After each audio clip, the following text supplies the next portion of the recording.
People judge you in the first 7 seconds. That's not just a theory, it's psychology. And whether you're meeting someone for the first time at work, a dinner party, or a chance encounter on the street, that moment sets the tone for everything that follows. Make the wrong impression, and you'll be fighting an uphill battle. But make the right one, doors open, trust is earned, and influence begins. Hi, I'm Dale Carnegie, author of How to Win Friends and Influence People, and if there's one thing I've learned after teaching thousands how to connect with others, it's this: you don't get a second chance at a first impression. In this video, I'll walk you through the powerful yet surprisingly simple strategies that will help you leave a lasting impact from the very first handshake, smile, or sentence. And stick around, because one of the tips I share near the end helped a young salesman I mentored triple his commissions in under 30 days. If you want to make people like you trust you and remember you for all the right reasons, then you're in the right place. And if you're serious about becoming the kind of person others naturally gravitate toward, be sure to subscribe to our channel. We've got more timeless strategies coming that could change your personal and professional life forever. Now, let's talk about that crucial first moment, what people really notice, and how to make it count. Picture this: a brilliant young executive walks into the boardroom for the most important presentation of her career. She's prepared for weeks. Her ideas are revolutionary. But before she even opens her mouth, before she shares a single insight that could transform the company, something has already happened. The board members have made their judgment. In those first 7 seconds, 7 fleeting moments, they've already decided if they trust her, if they believe in her, if they're willing to take this journey with her. That's not just a story. It's science. The human brain is a remarkable machine that makes split-second decisions about everyone we meet. These aren't casual observations. They're hardwired survival instincts that have evolved over millions of years. And in our modern world, these instant judgments can open doors or slam them shut before you even reach for the handle. I've spent decades teaching people how to connect, how to influence, how to lead. And if there's one truth that echoes through every success story, every failure, every missed opportunity, and every triumph, it's this: you don't get a second chance at a first impression. Let me share something that happened just last month. One of my students, let's call him James, was up for a promotion he'd worked towards for 3 years. His numbers were stellar, his dedication was unquestionable. But in that crucial first meeting with the senior partner, he made a simple mistake. He checked his phone when it buzzed in his pocket. Just once, just for a moment. But in that instant, he branded himself as someone who wasn't fully present, who wasn't fully committed. The promotion went to someone else. Now you might be thinking, that's not fair. They didn't even give him a chance to prove himself. And you're right, it's not fair, but it's reality. The human mind makes these lightning-fast assessments, and once they're made, they create a lens through which everything else is viewed. Every subsequent action, every word, every achievement is filtered through that first impression. But here's where it gets interesting and where your opportunity lies. While these snap judgments are instantaneous, they're not random. They follow patterns, predictable patterns, patterns you can understand, and more importantly, patterns you can master. Think about the last time you met someone who instantly commanded respect, someone who walked into a room and changed its energy, someone who made you lean in just a little when they spoke. What was it about them? Was it their smile, their posture, the way they held your gaze, the confidence in their voice? It wasn't any one of these things. It was all of them, working in perfect harmony, a symphony of subtle signals that spoke volumes before they uttered a single word. And here's the truth that most people never realize. These aren't magical, innate qualities. They're skills, skills that can be learned, practiced, and mastered. I've seen timid salespeople transform into confident closers. Nervous networkers become magnetic presences at every event. Junior executives step into rooms full of seniors and command attention from the first moment. Not through tricks or manipulation, but through genuine, authentic mastery of these critical first moments. The ripple effect of a powerful first impression extends far beyond that initial meeting. It creates a foundation of trust that makes every subsequent interaction easier. It opens doors that would have remained firmly closed. It turns skeptics into allies before they even realize they're being won over. In the coming chapters, I'm going to share with you the exact principles, strategies, and techniques that make this possible. We'll explore the science behind first impressions, the psychology that drives them, and the practical steps you can take to ensure that every first impression you make is not just good, but unforgettable. Have you ever wondered what people see when they look at you for the first time? Not what they say they notice, what they really observe in those crucial first moments. The truth might surprise you, because while we're busy worrying about our hair or rehearsing our opening lines, others are picking up on signals we don't even know we're sending. Let me take you inside the human mind for a moment. When someone first sees you, their brain performs an incredible feat of processing. In mere milliseconds, they're registering and analyzing over 1,000 subtle cues. And here's what's fascinating. Only about 7% of their impression comes from the words you speak. The remaining 93%? That's all about the silent signals you're broadcasting.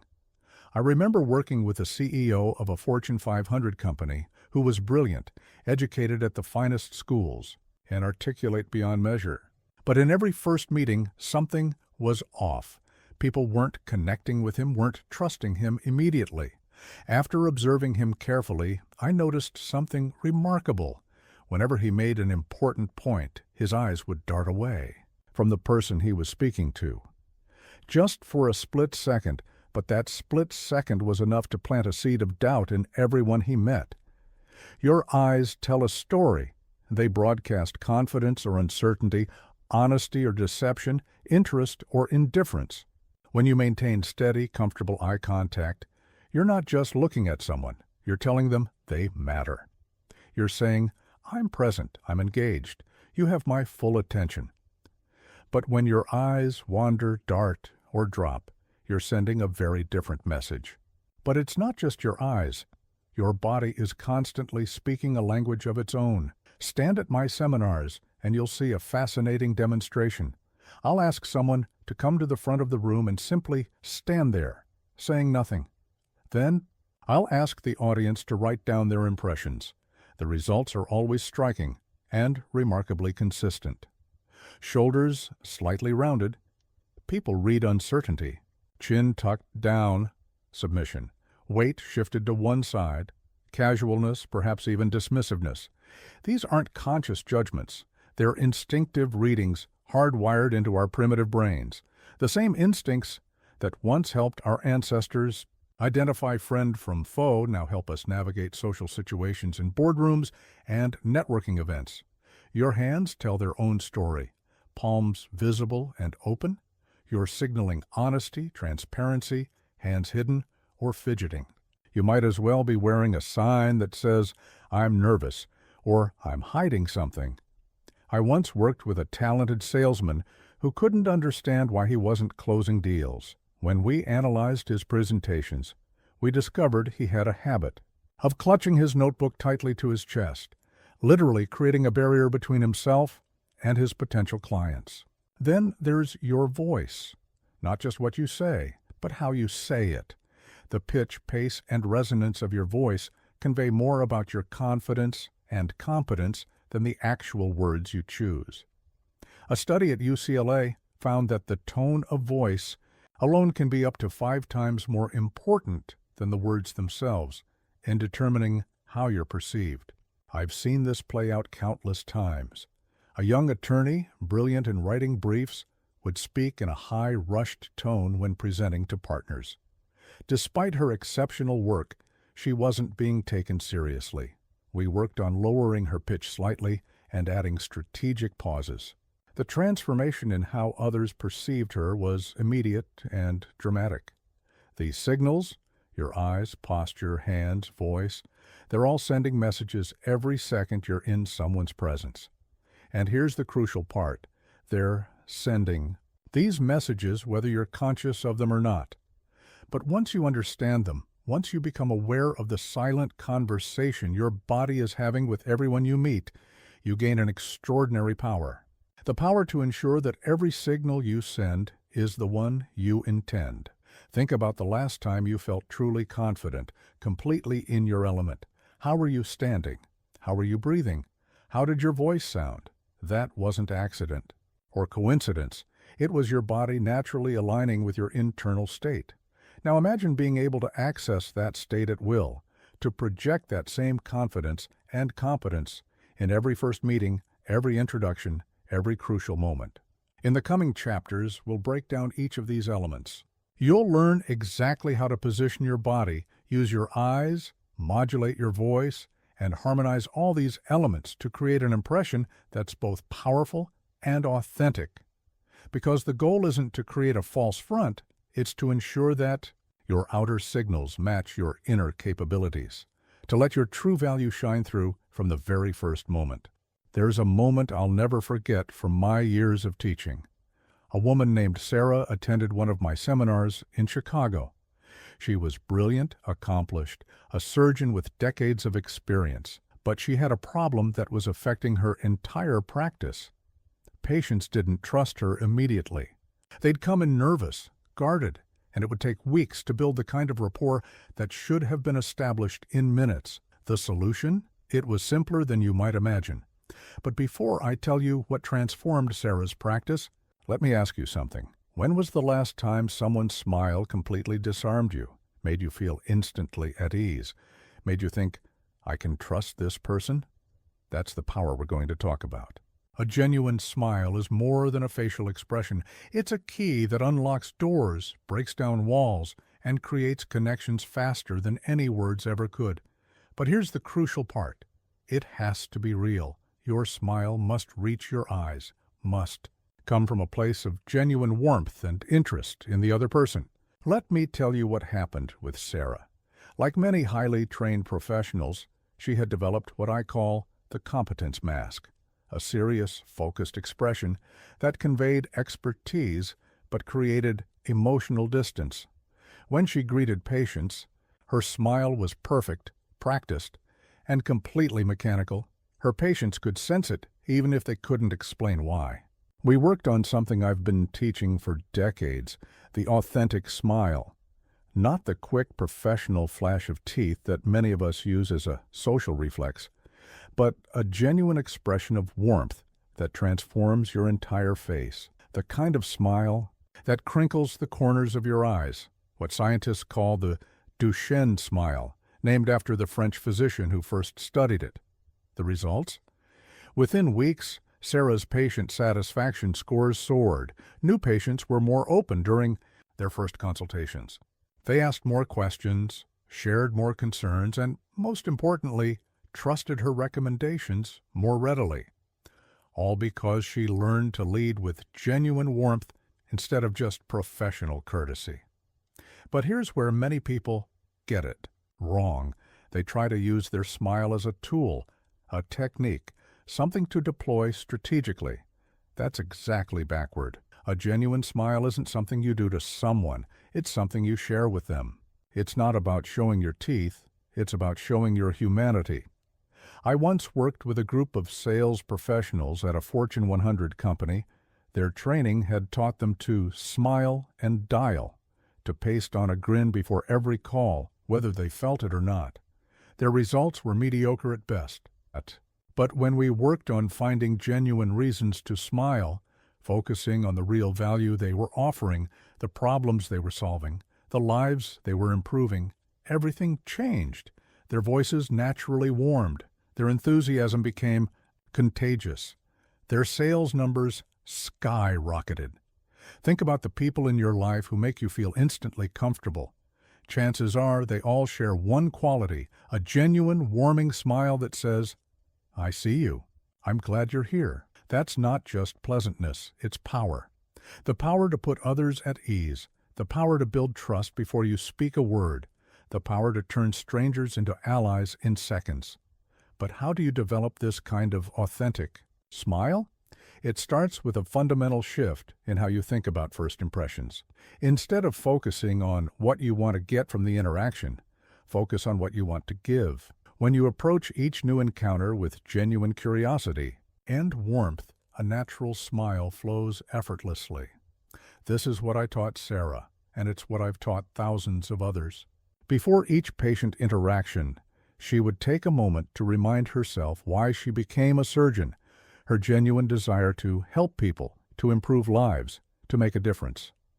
That authentic sense of purpose naturally lifted the corners of her mouth, crinkled her eyes, and transformed her entire presence. The science behind this is fascinating. When you smile genuinely, your brain releases dopamine, endorphins, and serotonin, nature's feel-good cocktail. But here's what's really remarkable. This happens not just in your brain, but in the brain of the person seeing your smile. Through a process called neural mirroring, your genuine smile actually triggers a positive physiological response in others. You're not just looking friendlier, you're literally making them feel better. In high-pressure situations, job interviews, sales presentations, crucial negotiations, a genuine smile becomes even more powerful. It sends a clear message. I'm confident. I'm comfortable. You can be too. It breaks through tension, disarms skepticism, and creates an environment where real connection can happen. Remember Sarah? She didn't just improve her patient relationships. Her referrals increased. Her staff became more engaged. Even her surgical outcomes improved, likely because patients were more forthcoming about their symptoms and more compliant with her recommendations. All this from learning to lead with genuine warmth instead of just professional competence. As we continue through these chapters, you'll learn many techniques and strategies for making powerful first impressions. But remember this, your smile is the foundation upon which everything else is built. Master the art of the genuine smile, and you've already won half the battle in those crucial first 7 seconds. There's a fundamental truth about human nature that I've observed in every country, every culture, and every context I've ever taught in. People will never forget how you made them feel. And of all the feelings we can inspire in others, one stands above all others in its power to create instant connection, the feeling of being truly important. Let me share a story that illustrates this principle perfectly. 2 years ago, I worked with a young executive named Michael, who was struggling to gain traction in his new role. He was brilliant, educated at the finest schools, and technically flawless in his presentations. But something was missing. In meetings, his colleagues would nod politely, then quietly resist his initiatives. In presentations, his audience would listen respectfully, then forget his message by the time they reached the elevator. The problem? Michael was so focused on proving his own importance that he forgot to acknowledge anyone else's. Every conversation was an opportunity for him to demonstrate his expertise, showcase his knowledge, highlight his achievements. And in doing so, he was violating one of the most crucial laws of human nature. Everyone's favorite subject is themselves. We worked on a complete reversal of his approach. Instead of entering meetings ready to speak, he entered ready to listen. Instead of leading with his credentials, he led with curiosity about others. The transformation was remarkable and almost immediate. Here's what Michael learned and what I want to share with you now. Making others feel important isn't about grand gestures or elaborate praise. It's about small, sincere moments of recognition and respect that occur in the first few seconds of any interaction. Let me give you some concrete examples. When someone is speaking, lean in slightly. Maintain comfortable eye contact. Nod occasionally to show you're tracking with them. These might seem like small things, but they send a powerful message. What you're saying matters to me. Shalom. In those crucial first moments, this silent validation can be more powerful than any words you might speak. I once observed a master of this technique, a senior diplomat at the United Nations. Before any negotiation, no matter how tense the situation, She would take a moment to notice something specific about each person at the table. Not their position or their power, but something personal, a unique tie, a family photo on their desk, an interesting accent. She would find a way to acknowledge it sincerely. That's a fascinating accent. Karnataka region of India, isn't it? Or, I couldn't help but notice the sailing photo on your desk. Do you race? The effect was magical. Tense shoulders would relax. Guarded expressions would soften. Because in that moment, she wasn't just making small talk. She was saying, I see you as a person, not just a position. This is the essence of making others feel important quickly, showing that you've noticed them as individuals. But here's where many people get it wrong. They try to fake interest. They offer empty compliments. They ask questions without really caring about the answers. And people can sense this insincerity immediately. Remember, we're not talking about manipulation or flattery. We're talking about genuine recognition of the inherent worth in every person you meet. Think about it this way. Every person you encounter, from the CEO to the custodian, is the hero of their own story. They have hopes, dreams, fears, and achievements that are profoundly important to them. When you can acknowledge this reality, even in small ways, you create an immediate connection that transcends typical social barriers. I worked with a sales team at a major technology company who were struggling to connect with potential clients in initial meetings. Their pitch was polished, their product was excellent, but something wasn't clicking. We made one simple change. Before launching into their presentation, they would spend the first 2 minutes learning something, anything, about their prospect's business that wasn't directly related to the sale. I noticed your company just opened a new office in Singapore.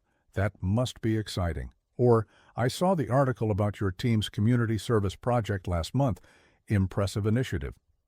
Simple observations that said, I see you as more than just a potential sale. The results were stunning.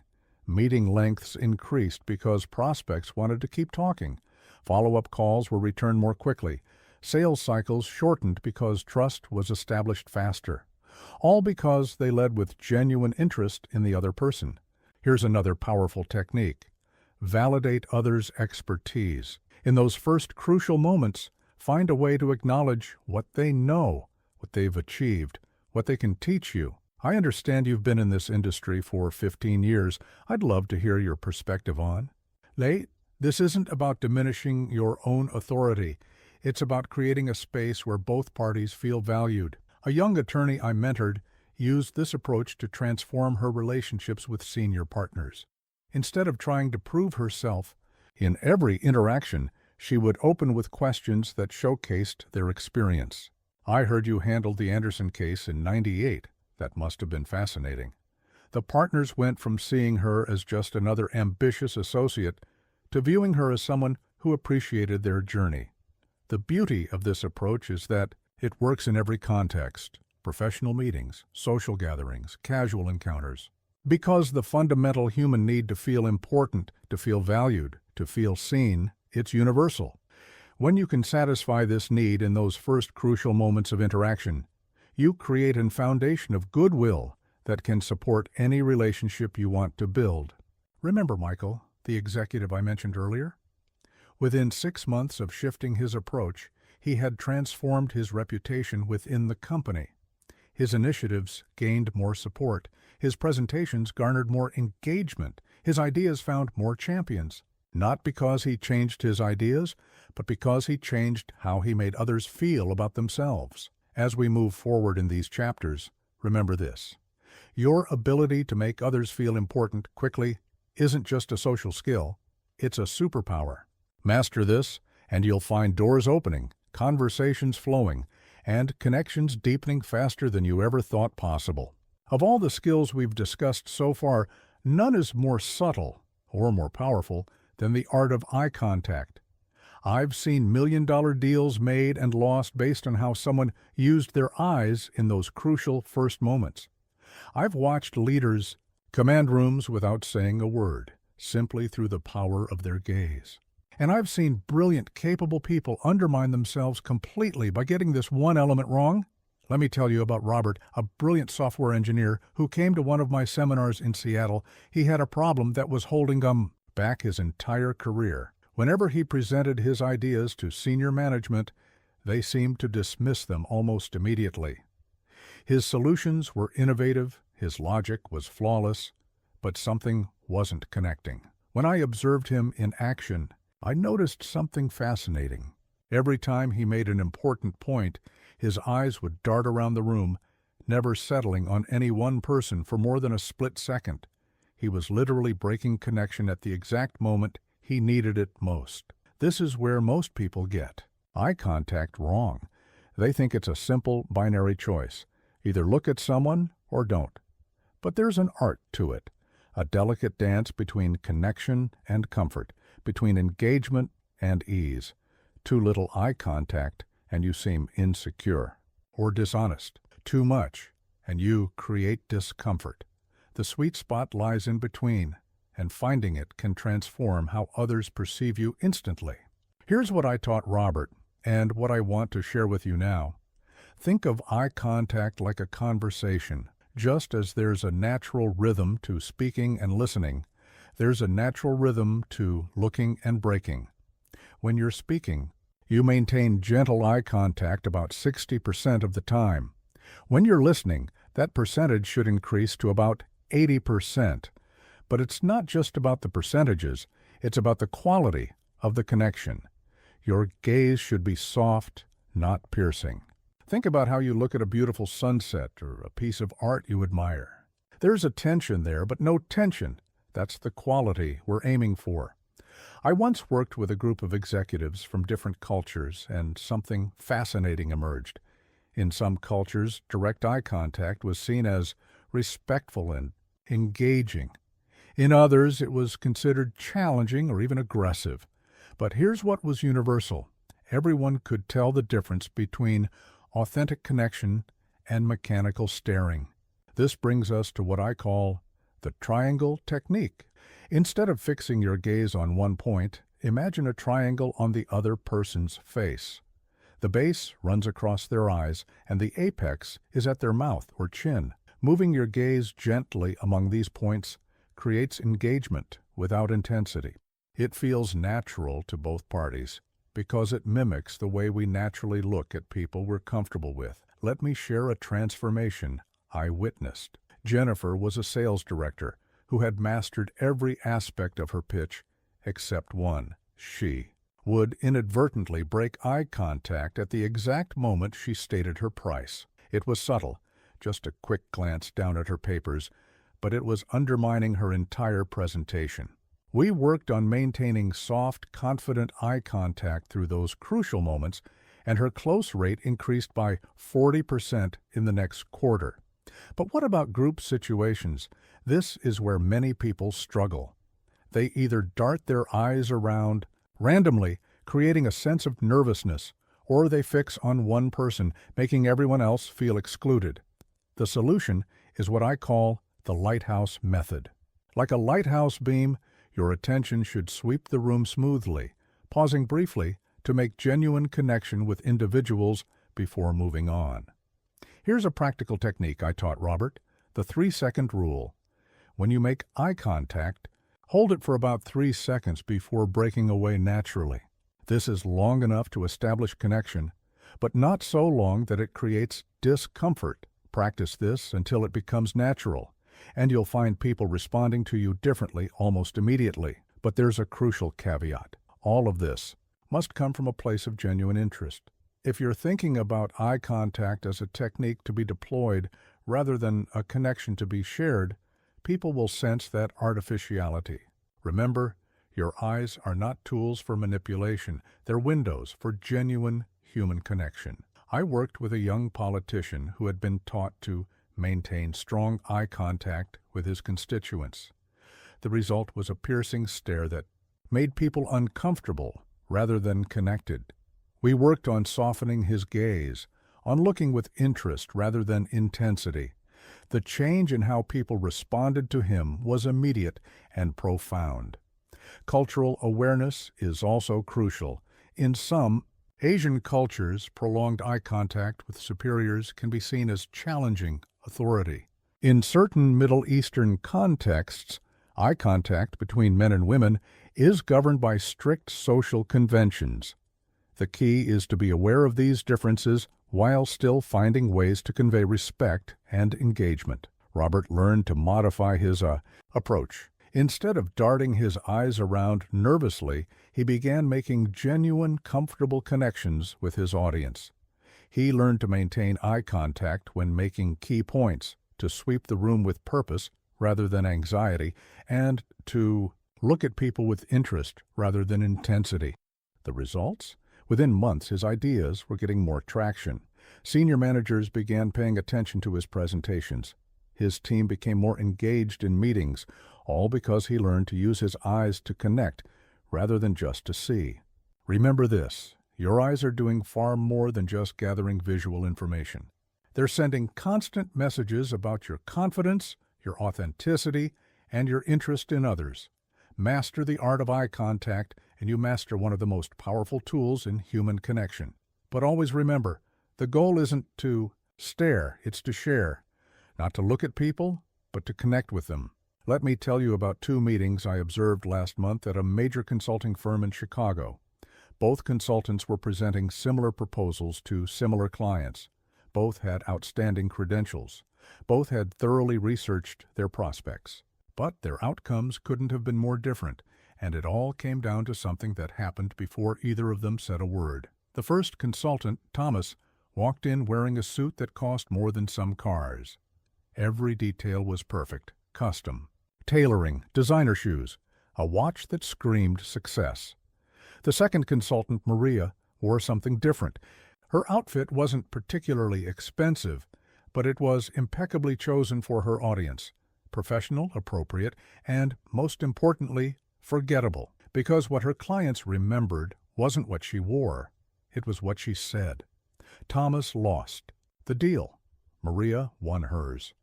And the difference illuminates one of the most misunderstood aspects of first impressions, the role of appearance. You see, Thomas made the classic mistake of letting his clothing speak louder than his character. Maria understood something deeper, that the best clothing choices are the ones that enhance your presence without overshadowing it. This brings us to a fundamental principle I've observed across decades of teaching. Your appearance should be a bridge, not a barrier. It should help others connect with you, not distract them from who you are. And in those crucial first 7 seconds, it should work in harmony with your smile, your eye contact, and your genuine interest in others, not compete with them for attention. Let me share something fascinating I've noticed in my seminars. When I ask participants to recall someone who impressed them deeply in a first meeting, they rarely remember exactly what that person wore, but they always remember how that person made them feel. This tells us something crucial about the psychology of appearance. Its primary job is to create comfort and confidence, not to create a spectacle. I worked with a young software developer who was struggling to be taken seriously in client meetings. Her instinct was to dress more formally, suits, heels, the works.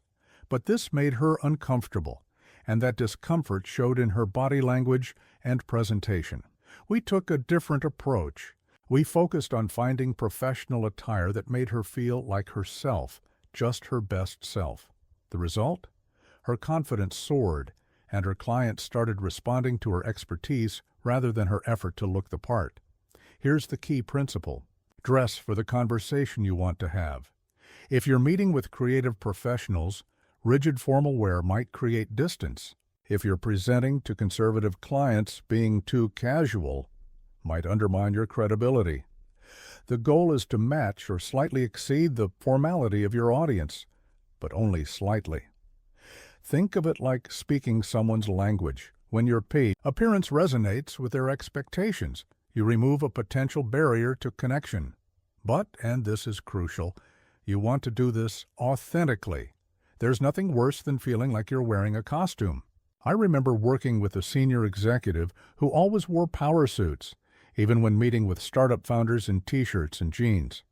He couldn't understand why these meetings felt strained. The solution? We didn't tell him to start wearing hoodies.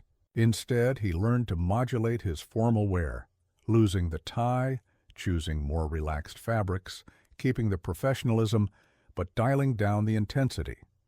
The change in how others responded to him was immediate and dramatic. Color psychology plays a fascinating role here. Studies have shown that navy blue conveys trustworthiness and competence. Gray suggests sophistication and calm authority. But again, these aren't rigid rules. They're tools to be used thoughtfully. I've seen people command rooms in bright colors and lose audiences in perfect power suits. The key is authenticity combined with awareness. Here's a practical technique. I teach the three-piece rule. Any outfit should have no more than 3 notable elements. More than that, and you risk creating visual noise that distracts from your message. Think about the most impressive leaders you know. Their appearance is often remarkably simple, even understated. They understand that true power doesn't need to advertise itself. But what about casual environments? This is where many people stumble. They hear casual and interpret it as careless. The key is to be intentionally casual. Every item should be chosen with purpose, even if that purpose is to appear relaxed and approachable. A clean, well-fitted t-shirt sends a very different message than one that's wrinkled or worn. I worked with a tech CEO who had the opposite problem of most executives. He needed to dress more casually to connect with his team. But simply dropping his suit wasn't the answer. We worked on creating what I call a personal uniform, a signature style that was authentically him while being appropriate for his role. For him, it was dark jeans, solid color crew necks, and clean sneakers. Simple, consistent, leader appropriate, but accessible. Here's another crucial point. Your clothing should support your movement, not restrict it. If you're constantly adjusting your jacket or worrying about your shoes, that anxiety will show in your body language. The best outfit is one that makes you forget what you're wearing, allowing you to focus entirely on the person in front of you. Remember Thomas, the consultant with the expensive suit? His clothing created what I call the prosperity gap. It made his potential clients feel that he couldn't relate to their challenges. Maria's choice, on the other hand, created what I call visual rapport. Her appearance supported her message without overwhelming it. The goal isn't to be the best-dressed person in the room. The goal is to ensure that your appearance supports your message, enhances your confidence, and helps others focus on what truly matters, your character, your competence, and your genuine interest in them. When you get this right, your clothing becomes invisible in the best possible way, allowing your true qualities to shine through unobstructed.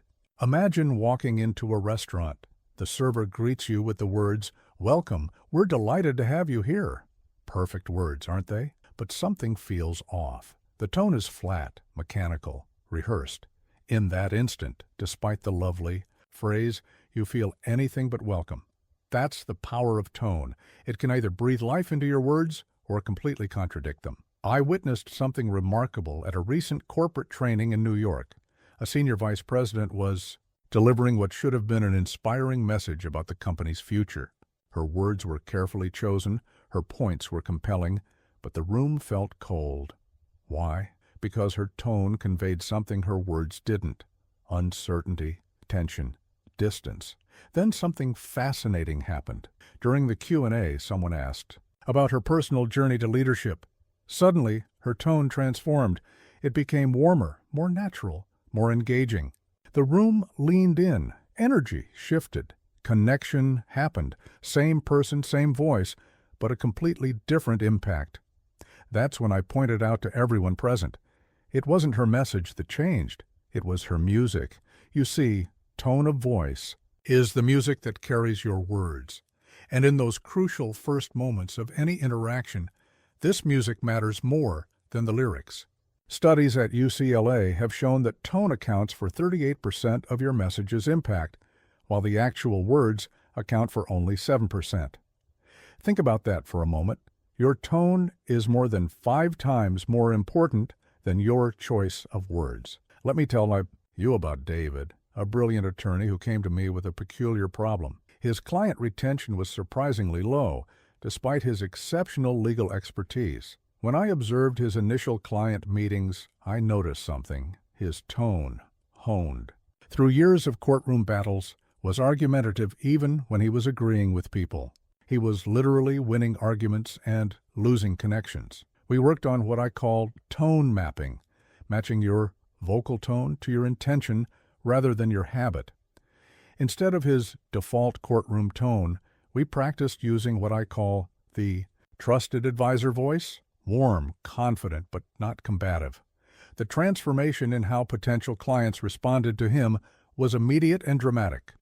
Here's a powerful technique I want to share with you: the tone trinity. Your voice should convey 3 key qualities in those first crucial moments: warmth, competence, and authenticity. Warmth builds trust, competence builds credibility, and authenticity makes both believable. But here's the key: these qualities must be present in your tone, not just your words. Think about the most reassuring doctor you've ever met. Chances are they mastered this balance. Their tone conveyed both professional expertise and human warmth. They didn't need to tell you they cared. You could hear it in their voice. That's the power of intentional tone. I worked with a tech startup founder who was struggling to connect with investors. Her pitch was perfect on paper, but something wasn't landing in person. When we recorded her practice sessions, the issue became clear. Her tone was so focused on conveying expertise that it lost all humanity. We worked on infusing her voice with what I call passionate certainty, the tone of someone who's not just knowledgeable, but genuinely excited to share that knowledge. The results? Her next pitch meeting ran twice as long as scheduled because investors were genuinely engaged. They weren't just hearing her words, they were feeling her conviction. But here's where many people get it wrong. They try to manufacture a power tone or success voice. This almost always backfires because it sounds exactly like what it is: artificial. Authentic tone comes from a genuine place. It's not about creating a new voice, it's about removing the barriers to your natural one. I once worked with a group of sales professionals who were all using what they thought was a sales voice. Slightly too loud, slightly too enthusiastic, slightly too much of everything. We did an exercise where they had to explain their product to a good friend. Suddenly, their tones transformed, becoming more natural, more conversational, more genuine. Sales improved when they started using their friend voice instead of their sales voice. Here's another crucial aspect of tone: pace. Your rate of speech sends powerful subconscious messages. Too fast suggests nervousness or pushiness. Too slow can signal condescension. The sweet spot is what I call confident pace, about 120-150 words per minute with strategic pauses for emphasis. But perhaps the most powerful element of tone is what I call tonal empathy, the ability to match and slightly modify the tone of the person you're speaking with. If they're speaking softly, gently bring your volume down. If they're high energy, lift your energy slightly. This creates a subconscious rapport that can transform a first interaction. A fascinating example: I worked with a customer service manager whose team was handling high-stress calls. We discovered that representatives who matched their initial tone to the customer's emotional state, but slightly calmer, were far more successful at diffusing tensions than those who maintained a single, professional tone regardless of context. Remember that vice president I mentioned earlier? We worked together after that presentation. The key wasn't giving her a new tone. It was helping her find ways to bring her natural, engaging Q&A voice into her prepared remarks. The difference in her next presentation was remarkable. People didn't just hear her message, they felt it. As you work on mastering first impressions, remember this: your tone of voice is like a handshake for your words. It can be firm and confident, or weak and uncertain. It can pull people closer or push them away. Master your tone, and you master one of the most powerful tools in human connection. Of all the principles I've taught over the decades, none is more powerful or more commonly overlooked than this. The best way to be interesting is to be interested, and in those crucial first moments of any interaction, nothing shows genuine interest like masterful listening. Let me share a story that perfectly illustrates this principle. Last year, I worked with two executives competing for the same position at a Fortune 500 company. The first, Richard, arrived at his interview, armed with an impressive presentation about his vision for the company. The second, Lisa, came with something different, questions. Thoughtful, insightful questions that showed she had deeply researched the company's challenges and opportunities. Richard spoke for 85% of his interview. Lisa spoke for about 40% of hers. Care to guess who got the job? Lisa's approach wasn't just more effective, it was transformative. By listening more than she spoke, she demonstrated something crucial. She valued understanding over being understood. But here's where most people get listening wrong. They think it's a passive activity, something you do by simply not talking. Real listening, the kind that creates instant connection and lasting impact, is an active, engaged process. It's not about being quiet, it's about being present in a way that makes others feel heard. I remember working with a sales team that was struggling with first meetings. They had been trained to listen for pain points, but this made their listening mechanical, predatory. They weren't truly hearing their prospects, they were just waiting for weaknesses to exploit. We transformed their approach to what I call curiosity-driven listening, genuine interest in understanding the other person's world. The results were remarkable. Meeting lengths increased because prospects wanted to keep talking. Follow-up. Calls were returned more quickly. Sales cycles shortened. Why? Because when people feel truly heard, they feel valued. And when they feel valued in those first crucial moments, everything that follows becomes easier. Here's a powerful technique I teach, the AAA method of active listening: attention, acknowledgement, and advancement. Let me break this down. Attention isn't just about maintaining eye contact or nodding, it's about being fully present. Notice how the other person speaks, their tone, their energy, their passion points. These are gifts they're giving you, clues to what matters most to them. Acknowledgement goes beyond simple agreement. It's about validating not just what they're saying, but the importance of their perspective. That's a fascinating way. To look at it can open doors that, I agree, never could. Advancement means building on what you've heard, not hijacking the conversation, but helping it grow. What led you to that conclusion? Or how has that approach worked in practice? These questions show you're not just hearing words, you're engaging with ideas. I once observed a master of this technique, a veteran negotiator at the United Nations. Before any major discussion, she would spend the first few minutes doing nothing but listening. No agenda, no manipulation, just genuine attention. She called it hearing the room. The trust this built was palpable. But what about group situations? This is where many people struggle. They either try to listen to everyone at once, impossible, or end up listening to no one effectively. The solution is what I call rotational listening, giving your full attention to whoever is speaking while staying aware of the group's overall dynamic. Here's something fascinating I've noticed in my seminars. The people who create the strongest first impressions often speak the least. They have mastered what I call eloquent listening, the art of showing engagement and understanding without saying a word. A slight lean forward, an encouraging nod, a thoughtful smile. These silent signals can be more powerful than any verbal response. I worked with a young manager who was struggling to gain the respect of his more experienced team. His instinct was to assert his authority through talking, sharing his knowledge, giving direction, proving his expertise. We flipped his approach entirely.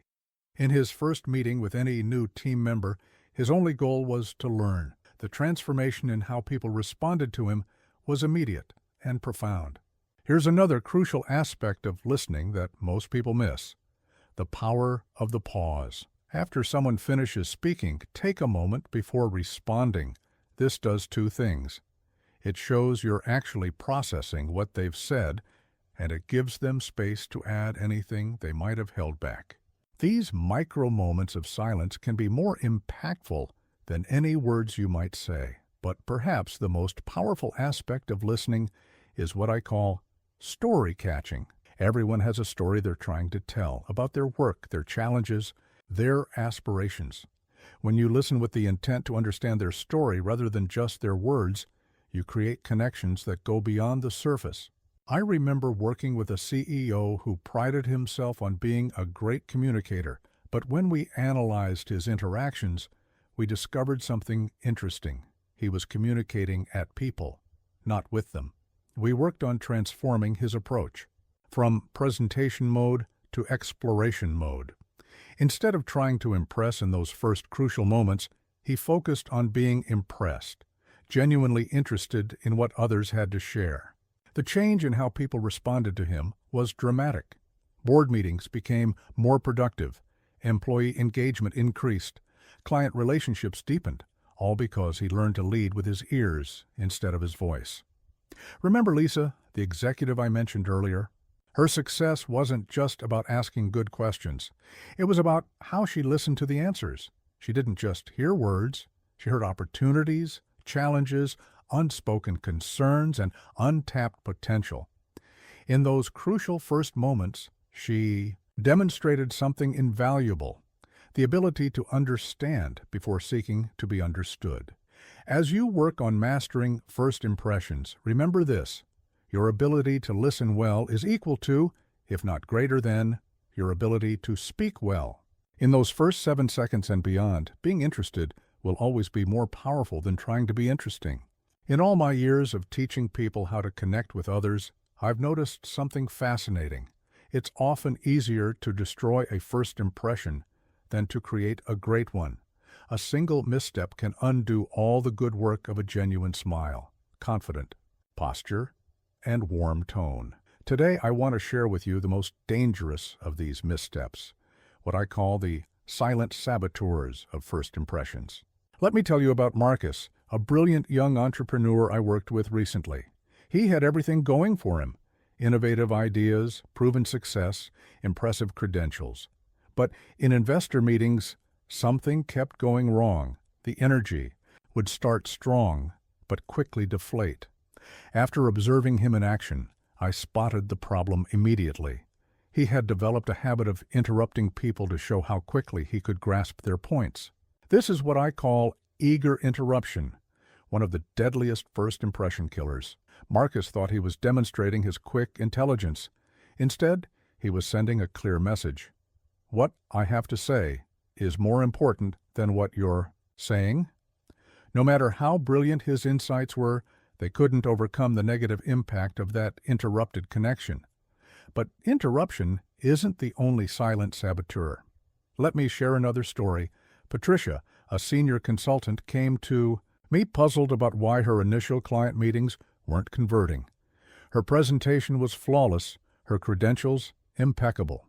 But when I watched her in action, I noticed something subtle, yet significant. Every time she mentioned a challenge her clients faced, she immediately launched into a story about how she had solved a similar problem for a bigger client. This is the one-up trap, the compulsion to top others' experiences or challenges with your own. It's particularly dangerous because it often comes from a genuine desire to show understanding and expertise.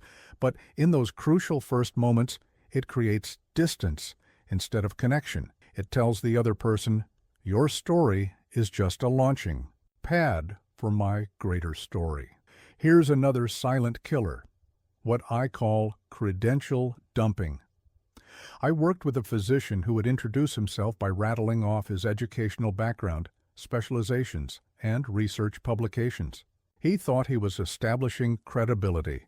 Instead, he was creating a barrier between himself and his patients. We transformed his approach to focus on one simple question: what brings you here today? the difference in how patients responded was immediate and profound.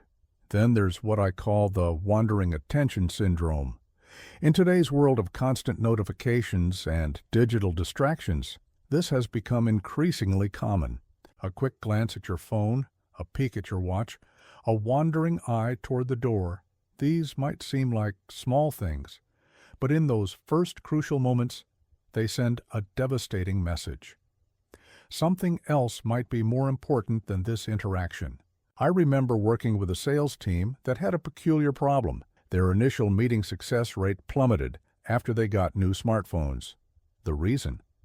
They had developed a habit of placing their phones face up on the table in case something important came in. That simple action was poisoning their first impressions before they even started speaking. Another deadly killer is what I call premature intimacy, trying to create instant closeness through oversharing or excessive familiarity.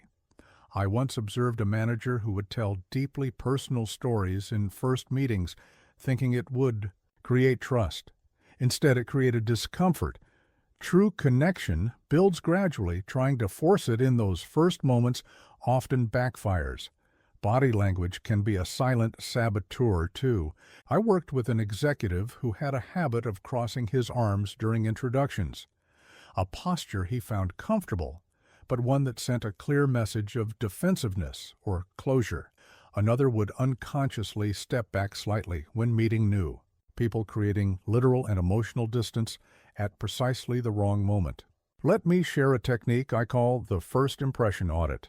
Before any important meeting, ask yourself these questions. Am I truly ready to focus solely on this interaction?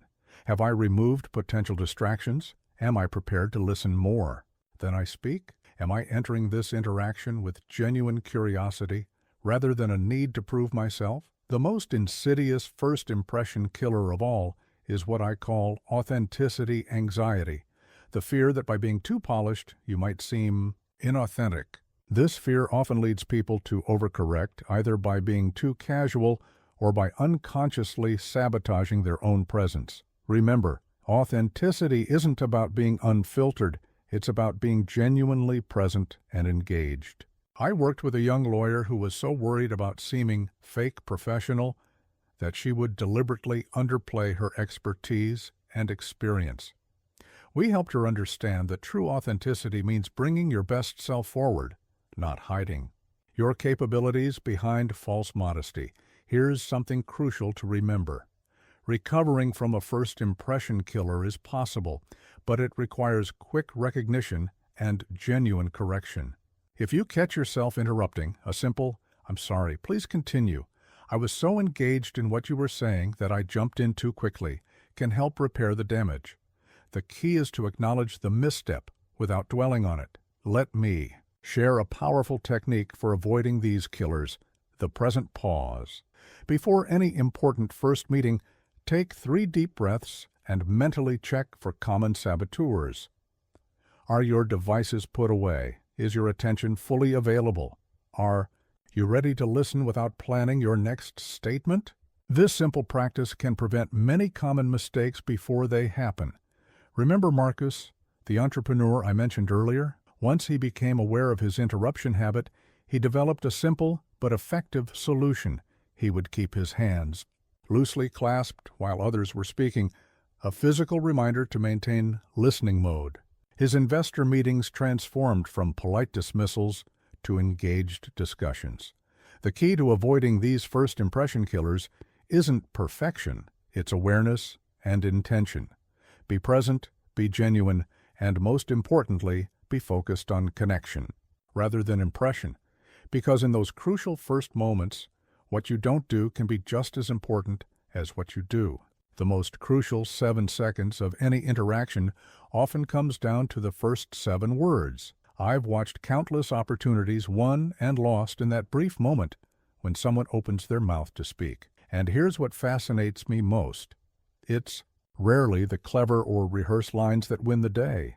It's the authentic, purposeful ones that open the door to real connection. Let me tell you about an experiment I conducted at a networking event in San Francisco. I asked half the attendees to use their usual opening lines, mostly variations of "What do you do?" or "Nice to meet you." The other half I taught a different approach, to open with genuine curiosity about the other person. The difference in the connections made that evening was remarkable.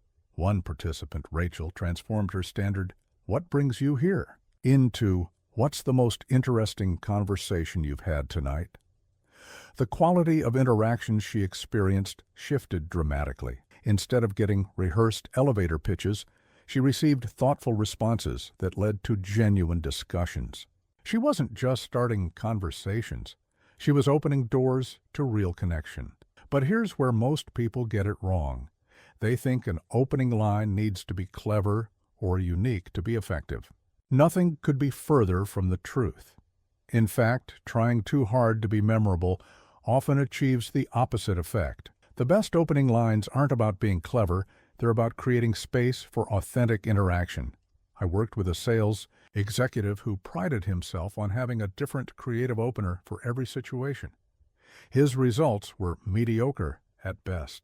When we simplified his approach to focus on genuine interest rather than clever presentation, his success rate in first meetings tripled. The lesson: authenticity trumps creativity every time. Let me share what I call the golden triangle of opening lines. Every effective opener should accomplish at least two of these three things: show genuine interest, create common ground, or invite storytelling. When you hit all three, magic happens. Consider this example. I once watched a junior analyst transform a potentially intimidating meeting with a senior executive by opening with, "I was fascinated by the point you made in last month's company newsletter about innovation. What inspired that perspective?" This simple line hit all 3 points of the triangle: genuine interest in the executive's thoughts, common ground through company connection, and an invitation to share a story. But what about those situations where you have absolutely no background information to work with? This is where many people panic and default to weather talk or other empty pleasantries. Instead, I teach what I call the universal connectors, opening lines that work in almost any context because they focus on shared human experience. "What's the highlight of your day so far?" is one of my favorites. It's simple, positive, and invites both reflection and storytelling.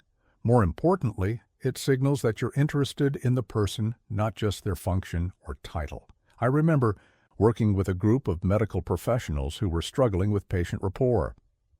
Their standard opener was some variation of "What brings you in today?" We transformed this to "What would you like me to understand about what brings you?" Here, the difference in patient response was immediate and profound. The first question asked for information. The second invited partnership. Here's another powerful technique: the bridge opener. This is particularly effective in professional settings where you have some context but don't want to appear overly presumptuous. It starts with an observation and builds a bridge to conversation. "I noticed your company just launched a sustainability initiative. I'd love to hear your thoughts on where that journey is heading." But perhaps the most powerful opener of all is what I call the validation lead. This begins by acknowledging something specific about the other person or the situation. Not flattery, not small talk, but genuine recognition. "Your presentation last week really made me think differently about market expansion" is far more engaging than "Great presentation last week." I worked with a CEO who had a fascinating problem. She was so focused on being professional in first meetings that she came across as distant. We worked on opening lines that maintained her authority while creating connection. Instead of starting client meetings with "Thank you for coming," she began with, "I've been looking forward to understanding your perspective on." The shift was subtle, but the impact was significant. Here's something crucial to remember. Your opening line isn't just about the words, it's about the invitation those words extend. When you say, "How are you?" yes, while checking your phone, you're not really extending an invitation at all. But when you ask, "What's the most challenging part of your role?" while giving your full attention, you're inviting real dialogue. Let me Share a technique I call the situation opener. This is particularly effective in group settings where traditional one-on-one openers might feel forced. What are your thoughts on the topic of the gathering? Might seem simple, but when delivered with genuine curiosity and full attention, it can transform a routine interaction into a meaningful exchange. The key to mastering opening lines is understanding that they're not about performance. They're about permission. Permission to connect, to share, to explore common ground. The best opener is one that makes the other person feel not just heard, but welcomed into conversation. Remember Rachel from the networking event? Her success didn't come from memorizing clever lines. It came from learning to approach each interaction with genuine curiosity and respect. She learned that the goal of an opening line isn't to impress, it's to connect. As you work on crafting your own opening lines, remember this: the most powerful opener is one that you feel comfortable and authentic delivering. Because in those crucial first moments, your genuine interest will always be more compelling than your clever words. There's a reason I've spent decades teaching this principle. A person's name is to them the sweetest and most important sound in any language. But here's what fascinates me. It's not just about using their name, it's about how and when you use it. Because like any powerful tool, the use of someone's name can either build connection or break it. Let me share something I witnessed at a conference last month. Two speakers were introducing themselves to audience members before their presentations. The first, William, would say each person's name immediately after hearing it. Nice to meet you, Jennifer. Pleasure to meet you, Michael. It felt mechanical, rehearsed, a technique rather than a connection. The second speaker, Angela, took a different approach. She would listen carefully as each person introduced themselves, engage in a brief exchange, and then use their name naturally within the conversation. That's fascinating, Robert. What led you to that field? The difference in how people responded to these two approaches was remarkable. You see, there's a psychology behind this that most people miss. Your brain actually responds differently when you hear your own name compared to other words. MRI studies have shown that distinct regions of the brain light up when we hear our name. It's as if our minds have a special filing system just for this one word. But here's where it gets interesting, and where many people get it wrong. They learn this principle and start peppering their conversations with the other person's name, thinking more is better. This is what I call the used car salesman effect, using someone's name so frequently that it begins to feel manipulative rather than connecting.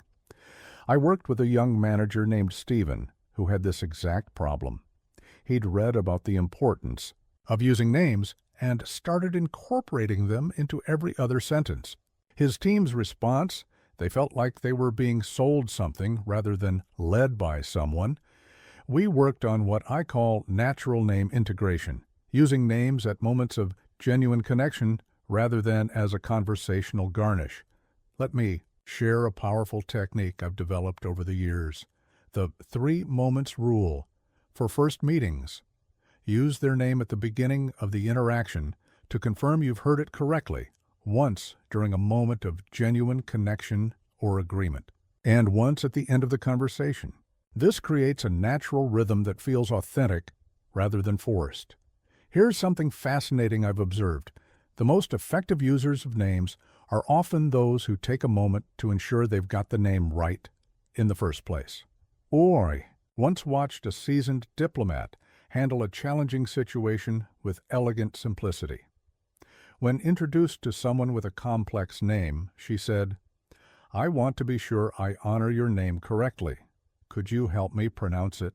That moment of humble authenticity created more connection than any amount of confident mispronunciation could have achieved. But what about group situations? This is where many people struggle. They either use no names at all, making the conversation feel impersonal, or they overuse names, making it feel artificial. The solution is what I call selective name targeting, using names strategically to draw people into the conversation or acknowledge significant contributions. I remember working with a CEO who had an interesting challenge during board meetings. She would either forget to use names entirely, making her comments feel like broadcasts rather than dialogue, or she would use names so frequently that it started to sound like a roll call. We developed a simple rule: use names when you want to create a moment of personal connection within the group dynamic. Here's another crucial aspect of name usage: timing. Using someone's name at the wrong moment can actually break connection, rather than build it.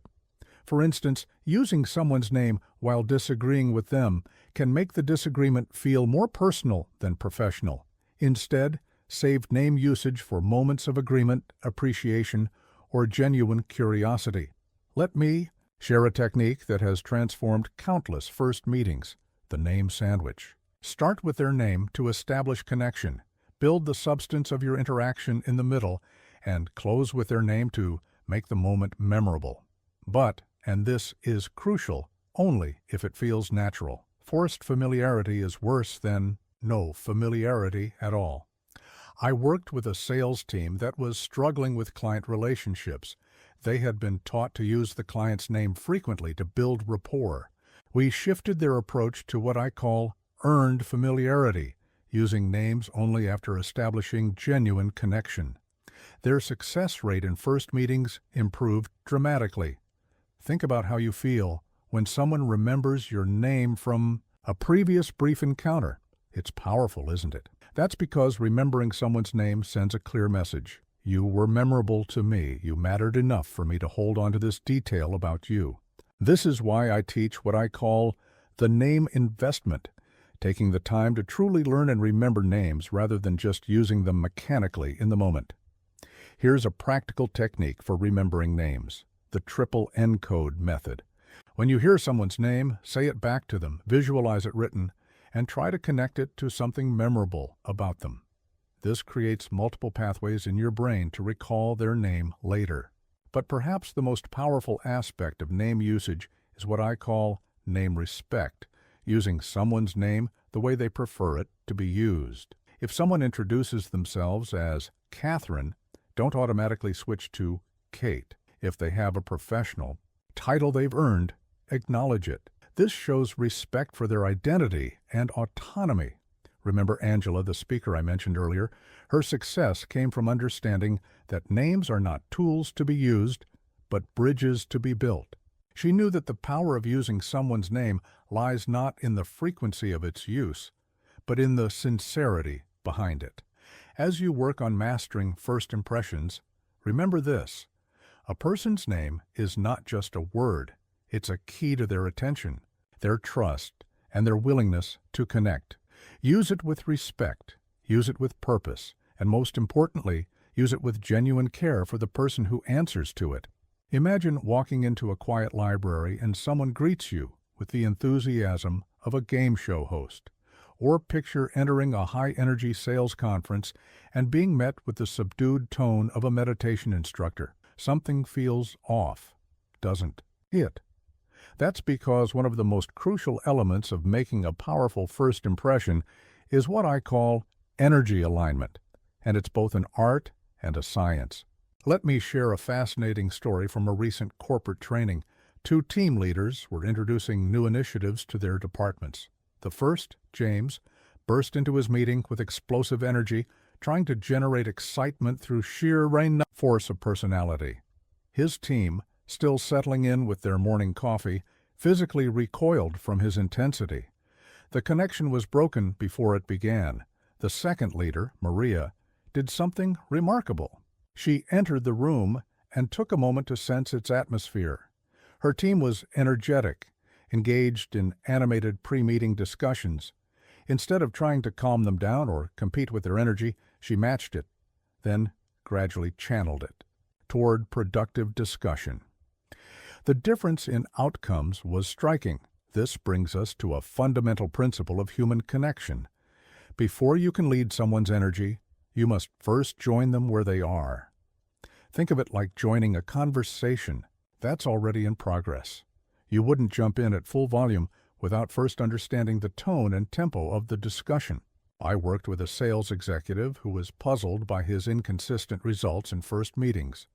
Some clients loved him immediately, others seemed to shut down. When we observed his interactions, the pattern became clear. He had one energy level, high intensity, and he used it regardless of the client's state. We worked on what I call the energy mirror technique. First match, then gradually adjust. Here's how it works. When you first meet someone, take a second to observe their energy level on a scale of 1 to 10. Are they speaking quickly or slowly? Is their voice loud or soft? Are their movements animated or contained? Match their level. Initially, then gradually adjust up or down by no more than 2 points on the scale. But here's where many people get it wrong. They think matching energy means mimicking behavior. That's not it at all. If someone is speaking softly, you don't need to whisper. If they're enthusiastic, you don't need to match their exact gestures. It's about matching the underlying energy while maintaining your authentic style. I remember working with a group of medical professionals who were struggling with patient interactions. They had been taught to maintain a consistently calm, professional demeanor regardless of the patient's state. We discovered that patients often felt unheard or disconnected. By learning to initially match a patient's concern or enthusiasm before guiding them toward a calmer state, these doctors saw dramatic improvements in patient cooperation and satisfaction. Think about the most charismatic people you know. Watch them carefully in group situations. You'll notice they have an almost magical ability to tune into the room's energy and then gradually shift it. This isn't manipulation, it's orchestration. They're creating harmony rather than demanding attention. Here's a powerful technique I call the energy bridge. When you sense a mismatch between your natural energy and someone else's, build a bridge through your body language first. If they're more subdued than you, slow your movements and deepen your breathing before matching their verbal pace. If they're more energetic, begin with more animated gestures before raising your vocal energy. I once observed a master of this technique, a veteran teacher starting her first day with a new class. The students were buzzing with nervous energy.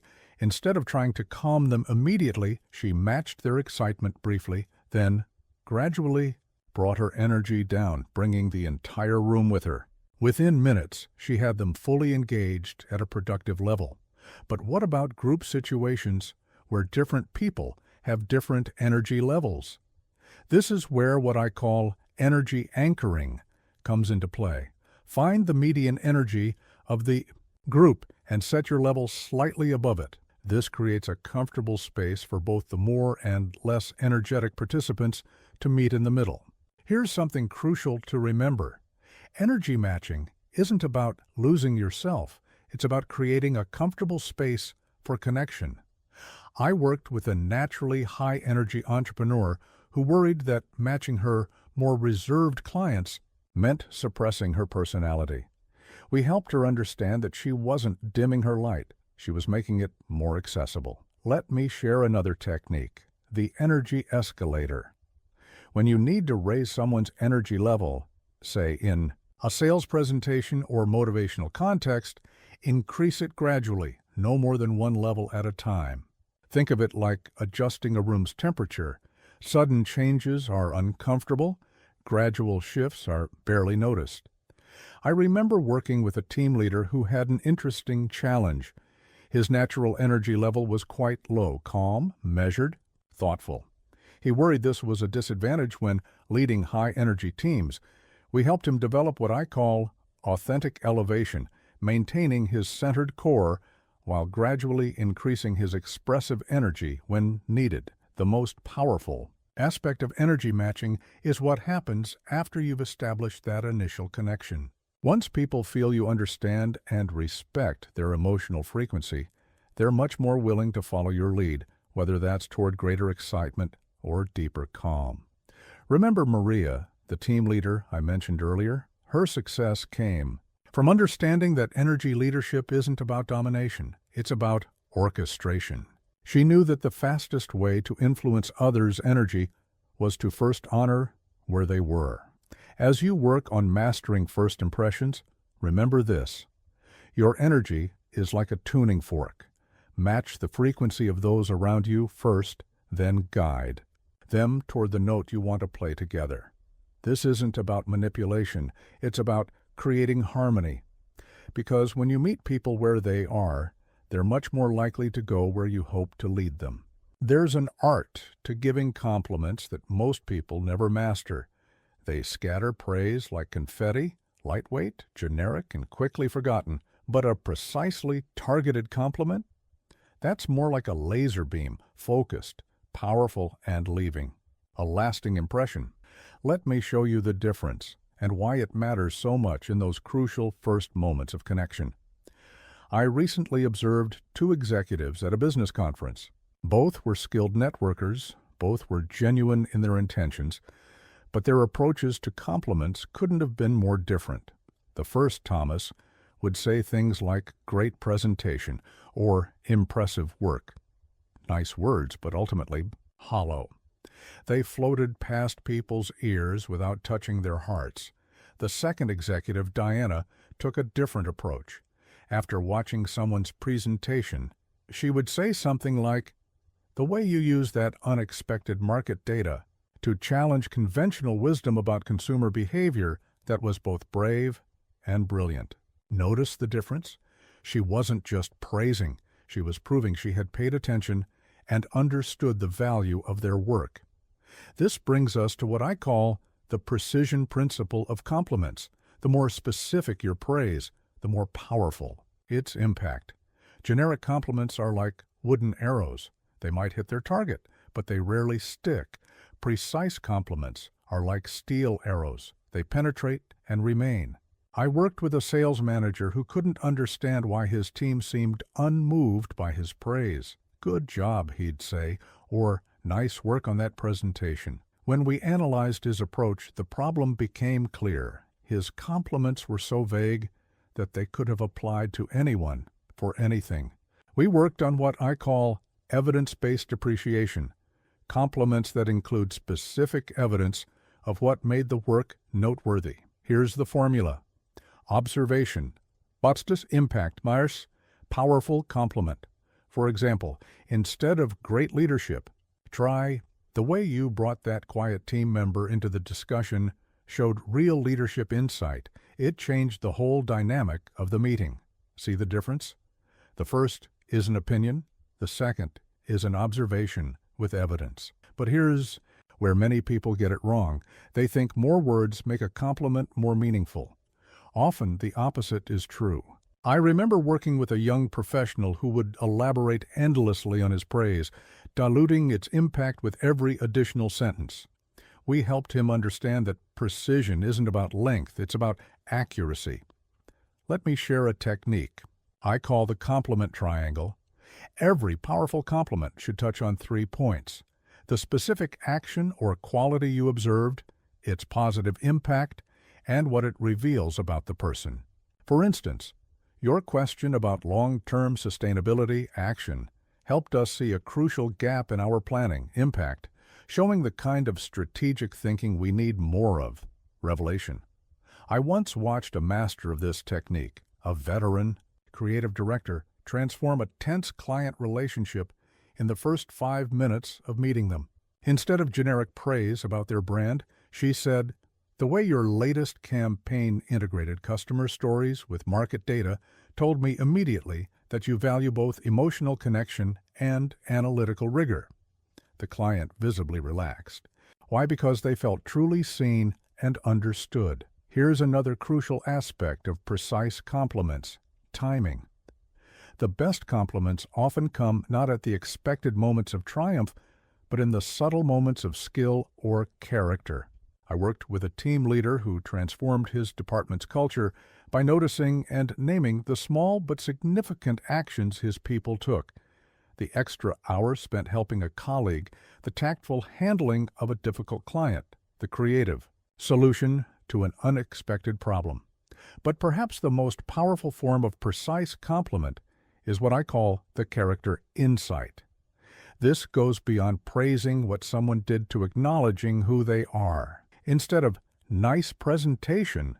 Try your ability to make complex data accessible while keeping the human impact in focus shows real empathy combined with analytical skill. I remember working with a CEO who had an interesting challenge. She was genuinely impressed by her team, but struggled to express it in ways that felt authentic and meaningful. We developed what I call the observation journal technique, taking quick notes about specific instances of excellence, then using these detailed observations as the basis for precise, powerful compliments. Here's something fascinating about precise compliments. They not only honor the recipient's past actions, but often shape their future behavior. When you specifically praise someone's strategic thinking, problem-solving ability, or emotional intelligence, you're not just acknowledging what they did, you're reinforcing what they're capable of. But there's a crucial caveat. Precision without sincerity is just manipulation. I worked with a sales team that had been taught to use compliments as a technique. Their praise was specific but calculated, and customers could sense it. We refocused them on genuine observation and appreciation. The key shift was from using compliments to build rapport to using them to express real recognition. Think about the last time someone gave you a precisely targeted compliment, not just good job, but a specific acknowledgement of something you put thought and effort into. Remember how that felt? That's the power we're aiming for, not just making people feel good, but making them feel seen and valued for their genuine contributions. Remember Diana, the executive I mentioned earlier? Her success came from understanding that compliments aren't just social lubricant. They're opportunities for genuine connection. She knew that when you take the time to observe carefully and praise precisely, you're not just making someone feel good, you're building a foundation of respect and understanding that can transform all future interactions. As you work on mastering first impressions, remember this. A well-crafted compliment is like a key that unlocks authentic connection. Make it specific, make it sincere, and most importantly, make it evidence that you're paying real attention to the person in front of you. Because in those crucial first moments, nothing creates connection quite like feeling truly seen and genuinely appreciated. Here's something that might surprise you. Some of the most powerful first impressions I've ever witnessed came from people who were visibly nervous, not because they conquered their nervousness, but because they transformed it into something remarkable, authentic connection. Let me show you how this counterintuitive truth can change everything about your approach to crucial first moments. I remember watching a young executive named Sarah prepare for her first board presentation. Her hands were shaking slightly, her breathing was quick, and she was displaying all the classic signs of nervousness. But instead of trying to hide it, she did something extraordinary. She opened her presentation by saying, "I'm excited to be here today, and if you notice my hands shaking a bit, it's because what I'm about to share with you matters deeply to me." In that moment, something magical happened. The room shifted. The invisible barrier between presenter and audience dissolved. Why? Because Sarah had done something powerful. She'd transformed her nervousness from a weakness to be hidden into a bridge for connection. This brings us to what I call the vulnerability paradox. The moments when we feel most vulnerable are often our greatest opportunities for authentic connection. But here's the key. It's not about exposing your nervousness raw and unfiltered. It's about channeling that energy into genuine engagement. I worked with a sales professional who was struggling with first client meetings. He'd been taught to project unwavering confidence, to never let them see him sweat. The result? He came across as stiff, rehearsed, and ultimately untrustworthy. We worked on what I call authentic presence, not hiding his nervous energy, but redirecting it into curious engagement with his clients.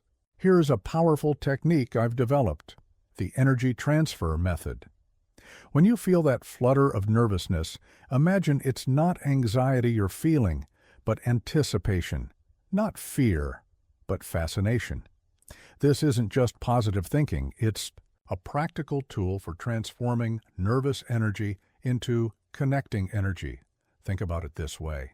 What is nervousness, really? It's your body's way of saying, "This matters." It's energy looking for direction. And here's what's fascinating. The physical symptoms of nervousness are almost identical to those of excitement. The racing heart, the heightened awareness, the surge of energy, these can be liabilities or assets. The difference lies entirely in how you channel them. I remember working with a physician who was brilliant with patients one-on-one, but struggled in group presentations. She'd get nervous, and her default response was to become more clinical, more detached. We helped her develop what I call purposeful presence, using her natural concern for patient care as a bridge to connection, even when presenting to large groups. But here's where many people get it wrong. They try to fight their nervousness with preparation. They script every word, rehearse every gesture, plan every moment. While preparation is important, over-preparation can be just as damaging as under-preparation. It can make you rigid when you need to be responsive, focused on your script when you should be focused on connection. Let me share a technique I call the connection anchor. Before any important first meeting or presentation, identify one genuine reason why you want to connect with these people, not what you want from them, what you want for them. This subtle shift can transform nervous energy into purposeful energy. I worked with a team leader who had an interesting challenge. She was confident in casual settings, but became nervous in formal presentations. We discovered something fascinating. Her nervousness peaked when she was trying to be professional rather than helpful.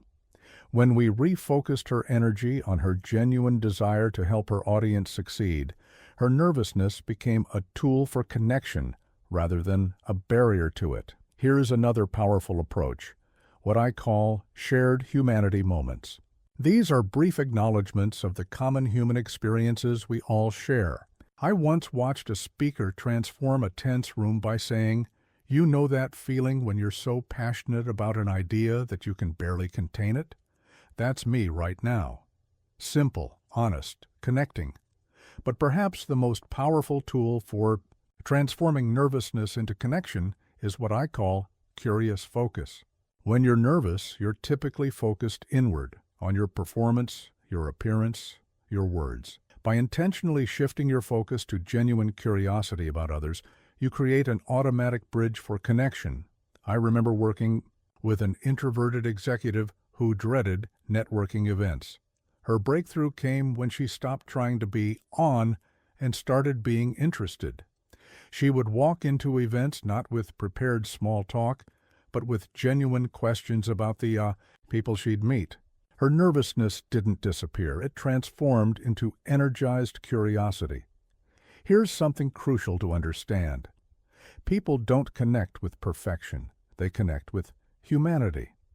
I've seen countless presentations where a small mistake, gracefully acknowledged, created more connection than a flawless delivery ever could.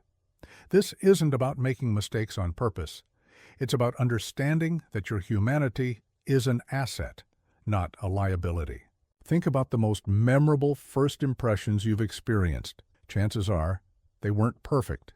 They were genuine. Someone who was real with you, who showed you their humanity while maintaining their dignity. That's the sweet spot we're aiming for. Remember Sarah, the executive I mentioned earlier? Her presentation wasn't just successful, it was transformative. By acknowledging her nervousness and connecting it to her passion for the work, she didn't just share information, she shared herself. And in doing so, she created the kind of connection that turns first impressions into lasting relationships. As you work on mastering first impressions, remember this: your nervousness is not your enemy. It's energy waiting to be channeled. Don't try to eliminate it, transform it.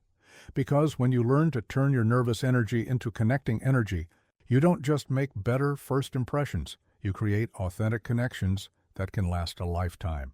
In today's world, your first impression often happens long before you walk into a room. It happens when someone searches your name, views your profile, or reads your email signature. I've watched countless professionals master face-to-face interactions while completely overlooking this crucial truth. In the digital age, your online presence is often your first handshake. Let me tell you about two executives I worked with recently. Both were equally qualified, equally articulate, and equally capable. But when clients looked them up before meetings, as nearly everyone does now, they found two very different stories. The first, Michael, had a sparse, outdated online presence that created what I call digital doubt, uncertainty about his current relevance and engagement. The second, Rachel, had crafted what I call a digital handshake, an online presence that wasn't just professional, but personally authentic. Her LinkedIn profile didn't just list achievements, it told the story of her professional journey. Her email communications weren't just efficient, they were engaging. Her profile photo wasn't just recent, it was welcoming and professional. This brings us to a fundamental principle of modern first impressions. Your digital presence should be an authentic extension of your in-person presence. Think about it. When someone looks you up online, they're not just checking your credentials, they're trying to get a sense of who you are. I worked with a talented consultant who was puzzled by a pattern in her client meetings. People seemed to come in with preconceived notions about her approach and style. When we investigated, we discovered why. Her online presence was sending unintended signals. Her profile photo was 10 years old. Her professional descriptions were full of jargon, and her digital tone was markedly different from her warm, engaging in-person style. Here's what I call the digital congruence test. If someone met you, online first and then in person, would they feel they met the same person? This isn't about perfection, it's about authentic alignment. Your online presence should create accurate expectations about the real you. But here's where many people get it wrong. They try to create an online presence that's purely professional, stripped of any personality. This is what I call the digital disconnect. Remember, even in professional contexts, people connect with people, not profiles. I remember working with a group of senior partners at a law firm. They were concerned about maintaining professional dignity online. But when we looked at which partners were getting the most client inquiries through LinkedIn, it wasn't those with the most credentials. It was those who balanced professional expertise with personal authenticity. Let me share a powerful technique, the digital story arc. Every element of your online presence, from your profile photo to your professional summary, should tell a coherent story, not a fictional story, mind you, but the authentic story of who you are and what you bring to your professional relationships. Think about your profile photo. This isn't just a picture. It's often the first eye contact you make with someone. I worked with a CEO who insisted on using a stern, arms-crossed photo because he thought it projected authority. We helped him understand that his first digital impression was creating unnecessary barriers to the warm, collaborative leader he actually was. Here's another crucial aspect: your digital tone. Email signatures, professional bios, social media interactions, these all carry tone, just like your speaking voice. I've developed what I call the digital tone triangle: professional, personal, and purposeful. Every online communication should balance these three elements. I worked with a sales team that was struggling with initial email contact. Their messages were perfectly professional, but utterly forgettable. We developed what I call personality permission, allowing their authentic voices to come through while maintaining professional boundaries. Response rates doubled. But perhaps the most overlooked aspect of digital first impressions is what I call consistent care. Your online presence isn't a set-it-and-forget-it task. It's an ongoing reflection of your professional journey. I've seen countless professionals damage their first impressions with outdated information, inconsistent messaging, or neglected profiles. Think about the last time you looked someone up before meeting them. What signals were you looking for? Probably consistency, relevance, and authenticity. These are exactly what others are looking for when they look you up.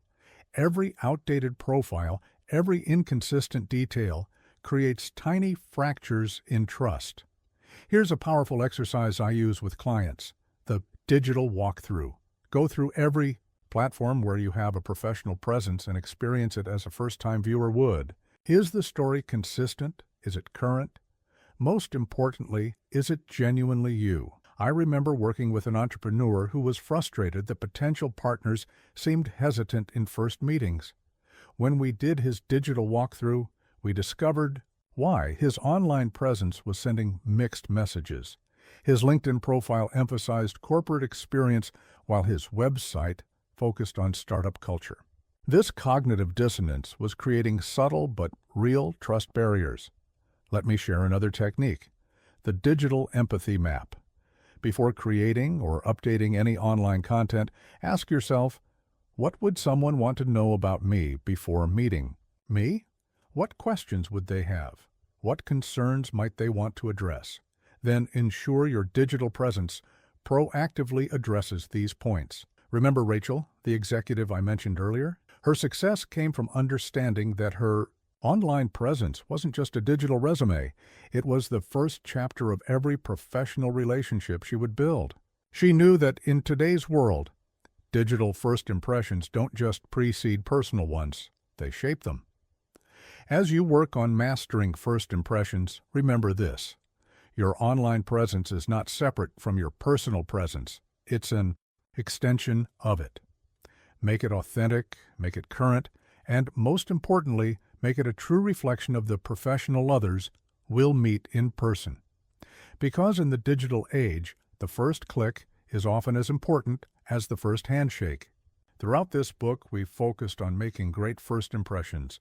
But let's be honest, sometimes, despite our best intentions and preparation, things don't go as planned. I've seen brilliant people stumble, confident speakers falter, and seasoned professionals miss the mark in those crucial first moments. But here's what fascinates me most. Sometimes a recovered first impression can be even more powerful than a perfect one. Let me tell you about Alex, a senior manager who came to me in near panic. In his first meeting with a crucial new client, he had made a significant error in his presentation data. The mistake was caught, the atmosphere grew tense, and he felt the connection slipping away. But what happened next was remarkable, and it teaches us something profound about human nature and the art of recovery. Instead of becoming defensive or trying to minimize the error, Alex did something brave. He paused, took a breath, and said, "I need to address this mistake directly because your trust matters more to me than my pride." That moment of genuine humility didn't just save the meeting, it created a deeper connection than a flawless presentation might have achieved. This brings us to what I call the recovery paradox. Sometimes the way you handle a mistake can build more trust than never making the mistake in the first place. But, and this is crucial, only if you handle it with both grace and strategy. I've developed what I call the repair method for handling first impression setbacks. Recognize the issue quickly. Express genuine accountability. Present a clear perspective. Act to make it right. Invite dialogue, rebuild progressively. Let me share how this works in practice. I worked with a young attorney who accidentally called a senior partner by the wrong name in their first meeting. Instead of pretending it didn't happen or over-apologizing, she used the repair method. She immediately acknowledged the error, briefly explained that she had been reviewing files from multiple partners that morning, expressed sincere regret, and then, this is key, moved forward professionally while being extra attentive to details. In the rest of the meeting, but here's where many people get it wrong. They either ignore the misstep, hoping others didn't notice, or they overcorrect, turning a small stumble into a major drama. Both approaches usually backfire. The key is what I call proportional recovery, matching your recovery effort to the scale of the misstep. I remember working with a sales team that was terrified of making mistakes in first meetings. This fear actually caused more stumbles than it prevented. We worked on developing what I call recovery resilience, the ability to handle mistakes smoothly without losing your professional presence. Here's a powerful technique, the bridge-back method. When you've made a misstep, create a clear bridge between the mistake and your core value proposition. I watched a consultant handle this brilliantly. After misquoting some market data, she said, "This error actually demonstrates why I'm so passionate about triple-checking analytics for my clients. Accuracy matters, and I hold myself to the same standards I promised to them." Think about the last time someone handled a mistake well in your presence. Chances are their recovery actually increased your respect for them. This isn't coincidence, it's human nature. We trust people who can admit mistakes while maintaining their dignity and professionalism. But what about more serious missteps? I worked with an executive who had inadvertently offended a key stakeholder with an insensitive comment in their first meeting. The situation called for what I call depth recovery, a more comprehensive approach that includes acknowledgement, understanding, action, and follow-through. Here's the fascinating thing about recovery. Timing matters enormously. I've developed what I call the golden window principle. The ideal time for addressing a misstep is as soon as you recognize it, but only once you can address it with composed purpose rather than reactive panic. I remember a CEO who realized halfway through an important first meeting that she had completely misunderstood her audience's primary concern. Instead of plowing ahead with her planned presentation, she paused and said, "I need to pivot here because I'm realizing I made an assumption about your priorities that I should have verified first." That moment of honest course correction actually enhanced her credibility. Let me share another technique, the context bridge. Sometimes a misstep occurs because of missing context. When you can briefly explain the context without making excuses, you create understanding without diminishing responsibility. But, and this is crucial, the explanation should be brief and forward-focused. Think about recovery as reputation refinement rather than damage control. I worked with a team leader who stumbled badly in his first presentation to senior management. Instead of trying to pretend it didn't happen, he sent a brief professional email acknowledging specific points he could have presented more clearly and outlining the key insights he wanted to ensure weren't lost. His recovery actually demonstrated more leadership capacity than a perfect presentation might have. Remember Alex, the manager I mentioned earlier? His story has a fascinating epilogue.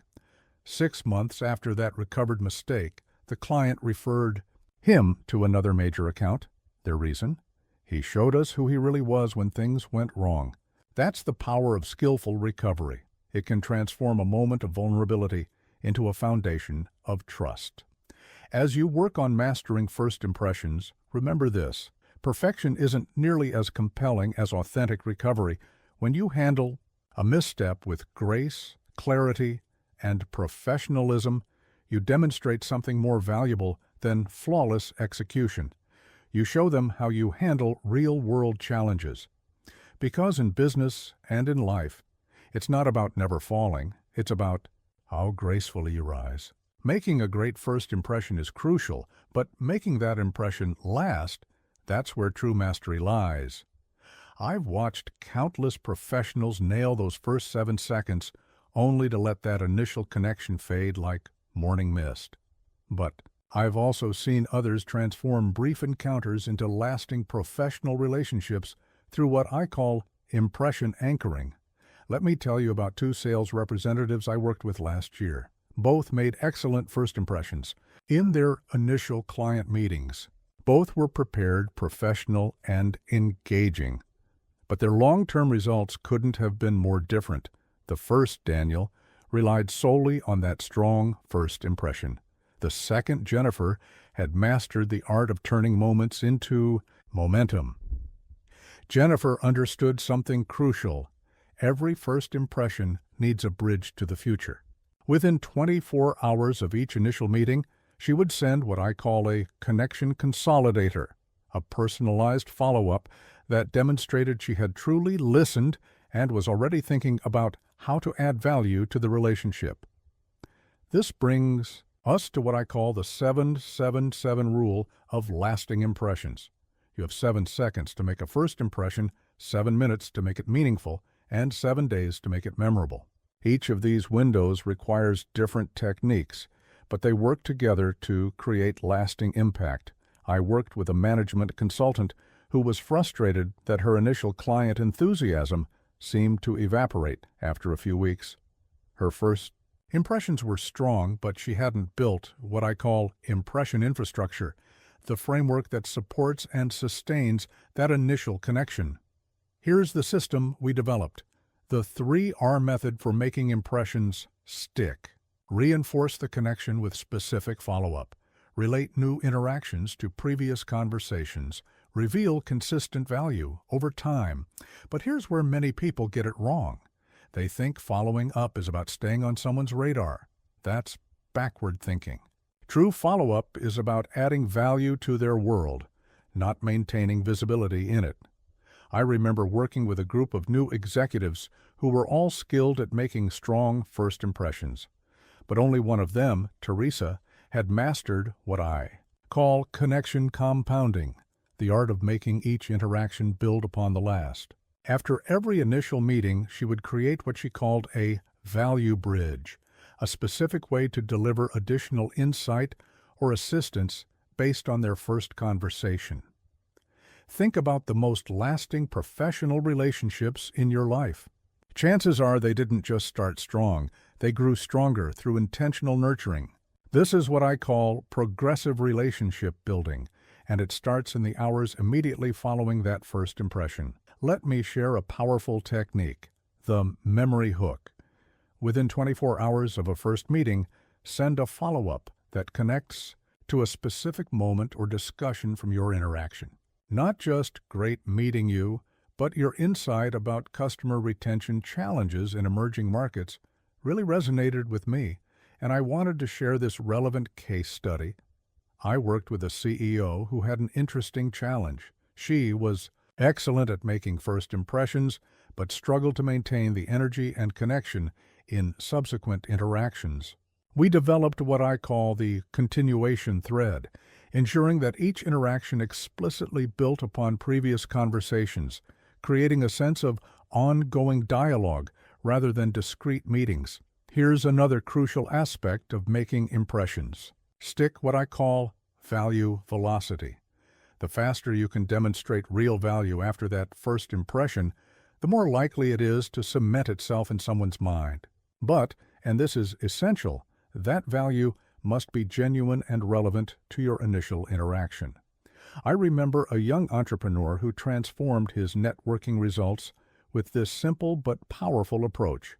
After each first meeting, he would spend 15 minutes creating what he called a connection asset, a brief but valuable resource specifically relevant to their conversation. It might be a list of articles, an introduction to a helpful contact, or a quick analysis of a challenge they'd discussed. But perhaps the most powerful tool for making impressions stick is what I call narrative threading. This means consistently connecting new interactions back to the themes and goals established in that first meeting. It shows that you're not just remembering details, you're invested in their story. Think about the difference between a photograph and a film. A great first impression is like a stunning photograph. It captures a moment beautifully, but making that impression stick is more like creating a compelling film. It's about movement, development, and progression. I worked with a team leader who developed what I call a connection calendar. After each first meeting, she would immediately schedule 3 follow-up touch points, each designed to add specific value based on their initial conversation. This wasn't about persistence, it was about progression. Remember Jennifer, the sales representative I mentioned earlier? Her success came from understanding that making an impression stick isn't about maintaining it, it's about growing it. Each follow-up wasn't just a reminder of their first meeting, it was an extension of the value she'd begun to demonstrate. In those first crucial moments, let me share another technique, the echo effect. This means deliberately echoing specific phrases or concepts from your first meeting in your follow-up communications. Not as obvious repetition, but as thoughtful callback that shows you're building on your shared conversation. Here's something fascinating about human memory. We tend to remember beginnings and endings more clearly than middles. This is why I teach what I call bookend reinforcement, making sure your follow-up communications strongly connect to both your first impression and your future value proposition. As you work on mastering lasting impressions, remember this: a great first impression is like planting a seed. It's essential, but it's just the beginning. The real art lies in nurturing that seed into something strong and lasting. Every follow-up, every interaction, every point of contact is an opportunity, not just to maintain that initial connection, but to deepen and strengthen it into something truly valuable. As we reach the end of our journey together, let me share something profound I've observed over decades of teaching these principles. There's a world of difference between knowing how to make a great first impression and making one naturally. The gap between knowledge and habit is where most people falter, but it's also where the most remarkable transformations occur. Let me tell you about two professionals who attended my seminar last spring. Both took detailed notes. Both understood every principle. Both left excited to implement what they'd learned. But 6 months later, their results couldn't have been more different. The first, Mark, tried to implement everything at once. He approached each new interaction like a checklist: smile, eye contact, name usage, body language. The result? He came across as mechanical, his attention split between the person in front of him and his mental inventory of techniques. The second, Linda, took a different approach. She focused on mastering one element at a time, practicing until it became natural before moving to the next. She started with just her smile, spending 2 weeks consciously cultivating genuine warmth in every interaction. Then she moved on to eye contact, then voice tone, and so on. 6 months later, she wasn't just using these techniques, she was embodying them. This brings us to what I call the mastery pathway: knowledge, practice, integration, transformation. You've gained the knowledge through our chapters together. Now let me show you how to turn that knowledge into permanent, natural behavior. First, let's talk about practice. I've developed what I call the Daily 3 method. Each morning, choose 3 specific elements of first impressions to focus on that day. Maybe it's your smile, your energy matching, and your listening skills. The next day, choose 3 more. This focused practice prevents overwhelm while ensuring steady progress. I worked with a senior executive who transformed his leadership presence using this method. Instead of trying to overhaul his entire approach at once, he focused on mastering his tone of voice for 1 full week. Just that. The next week, he focused on his listening skills. By breaking down the process into manageable pieces, he made lasting changes without overwhelming himself. But here's where many people get it wrong. They practice these skills only in important situations. That's like trying to get in shape by exercising only on special occasions. True mastery comes from what I call everyday excellence, practicing these principles in every interaction, whether it's with the CEO or the coffee barista. I remember working with a group of sales professionals who made an interesting discovery. Those who practiced their connection skills with everyone, including people they weren't trying to sell to, saw their sales numbers improve more than those who saved their best presents for prospects. Why? Because genuine connection had become their natural state, not a technique they had to switch on. Let me share a powerful technique: the evening review. At the end of each day, ask yourself 3 questions. What first impression opportunities? Did I handle well today? What could I have done better? What specific skill will I focus on improving tomorrow? This simple practice creates what I call conscious competence, the ability to observe and improve your own performance while maintaining natural authenticity. Think about learning to drive a car. At first, every action requires conscious thought, checking mirrors, signaling turns, applying brake pressure. But with practice, these actions become automatic, allowing you to focus on the journey rather than the mechanics. The same principle applies to making great first impressions. I worked with a junior consultant who developed what she called her morning moments, brief daily visualization exercises where she would imagine herself embodying the qualities we've discussed: warmth, presence, genuine interest in others. This mental practice complemented her real-world interactions, accelerating her progress toward natural mastery. Here's another crucial aspect of making these practices permanent, what I call feedback loops. Create opportunities for honest feedback about your first impressions. This might mean asking trusted colleagues for observations, recording your presentations, or simply paying attention to how others respond to your presence. But remember, and this is essential, the goal isn't perfection. It's authenticity enhanced by skill. I've seen too many people try to become perfect connection machines, losing their genuine humanity in the process. The real goal is to become more naturally yourself while being more effectively connected to others. Think about the most charismatic people you know. Their power doesn't come from flawless execution of techniques. It comes from the natural integration of solid principles with authentic personality. That's what we're aiming for. Not mechanical perfection, but natural excellence. I worked with a CEO who made an interesting observation during his journey to master these principles. He said, "I used to think charisma was about being impressive. Now I understand it's about being intentionally present." That shift in understanding, from performance to presence, marked the beginning of his true transformation. Let me share one final technique: the growth spiral. Instead of thinking about mastering these skills as a linear journey, think of it as a spiral. Each time you return to practicing a basic principle, whether it's smile, eye contact, or listening, you do so with greater awareness and deeper understanding. Remember Linda, who took the step-by-step approach? Her success came from understanding that mastery isn't about reaching a destination, it's about continuing a journey. Every interaction became an opportunity to refine her skills, not prove them. Every first impression became a chance to learn, not just perform. As we conclude our time together, remember this: the principles we've explored aren't just techniques to be mastered. They're paths to becoming more effectively and authentically yourself.